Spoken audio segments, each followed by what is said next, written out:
Oke teman-teman, kembali lagi ke video kedua tentang uji asumsi klasik ya. Jadi nanti pada saat penyebaran kuesioner itu kan datanya primer. Jadi kita juga selain uji validitas dan reliabilitas, kita juga uji asumsi klasik.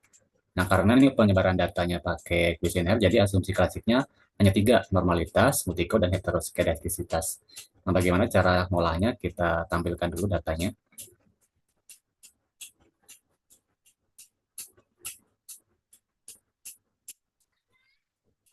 Item pertanyaan X1, X2, dan Y sudah dijawab. Jadi semua menjumlah penjumlahannya itu namanya variabel X1 untuk pertanyaan X1, X2 untuk pertanyaan X2, dan pertanyaan untuk X1 membentuk X1 sebesar pertanyaan X1 dari pertanyaan 1 sampai pertanyaan 10 yang selanjutnya akan dijumlahkan menjadi 41 dan ini untuk responden pertama. Nah, nanti hasil yang terakhir inilah kita tinggal pindahkan saja ini 1 X2 dari total penjumlahan semua ini ya. Tadi ada X1 Y. Nah, jika sudah seperti itu, kita uji nih. Normalitas yang pertama adalah daripada SPSS kembali. Nah, di sini kita sudah ada data view dan variable view buat X2 buat Y. Nah, baru nanti kita lalu measure-nya atau pengukurannya pakai scale. Nah, jika sudah ke data view, ini ada Excel-nya. X1 sampai Y.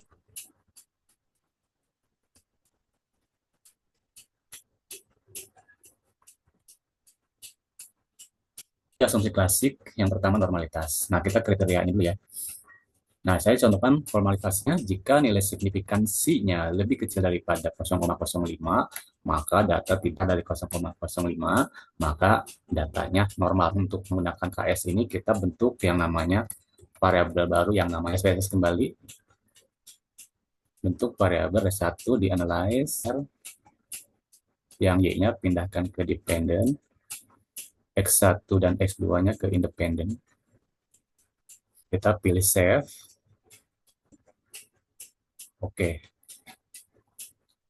Dalam SPSS yang tadi sudah ada variabel baru yang namanya res1 ya. Nah, jadi nanti untuk ke sini ya. Nih, di pengujian non parametric test. Di analyze non parametric test yang legacy dialog. Nah, ini sudah ada, tinggal yang unstandardized yang tadi res1 pindahkan ke test variable list. Lalu nah, tunggu keluar. Nah, ini udah keluar tabelnya. Nah, bisa dilihat dari nilai asik to normal, jika lebih kecil, maka tidak normal. Nah, ini kita lihat bahwa nilainya 0,069, artinya lebih besar daripada 0,05, berarti datanya normal. Kalau hasilnya di sini lebih kecil, berarti kita lanjut ke uji yang selanjutnya, nilai fifth-nya. Ya. Nah, apabila nilai fifth-nya lebih besar dan juga nilai tau, maka multikoliniaritas. Tapi jika nilai fifth-nya lebih kecil daripada 1, maka tidak terjadi multikoliniaritas. Ya. Jadi itu tata cara mengambil keluarkan atau uncheck yang residual diagnosis yang tadi kita tata caranya ke SPSS kembali, di analyze, regression, linear. Ini settingan yang tadi nggak usah dirubah, tinggal rubah yang set-nya, karena tadi ini check, continue, yang collinearity diagnosis. Lalu kita continue. Nah, kita lihat variabel ataupun tabel yang koefisien. Nah, ini ada di sini ya, yang range-nya 0,458. X1 sama X2 juga 0,458. Fifth-nya kriteria yang tadi. Nah, fifth-nya ini untuk mengas, kita lihat yang ini ya, yang tidak terjadi multico. Jadi coba lihat. Yang kedua, toleransinya harus lebih besar dari 0,1. Besar, berarti dua-duanya terpenuhi. Artinya, nah kalau heteroskedastisitas. Nah, heteroskedastisitas juga banyak ya pengujiannya. Bisa coba pakai yang uji Glaser. Nah, signifikansi probabilitasnya ya. Nah, ini pengambilan keputusan juga sama. Jika nilai signifikan 0,05, maka ada heteroskedastisitas. 0,05, maka tidak terjadi heteroskedastisitas. Nah, untuk membuat yang namanya res2. Nah, tata caranya kita ke SPSS kembali. Ini ada target variable dan numeric expression. Target variabelnya kita tulis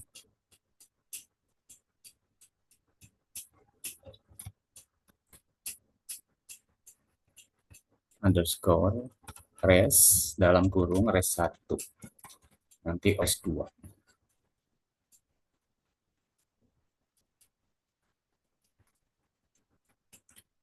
Nah ya, ABR per 1. Oke,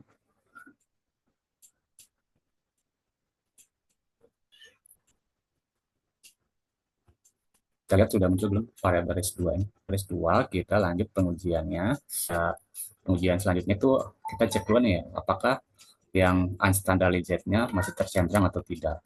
Oke, harus uncheck dulu. Nah, tata cara pengujiannya sama di regression linear.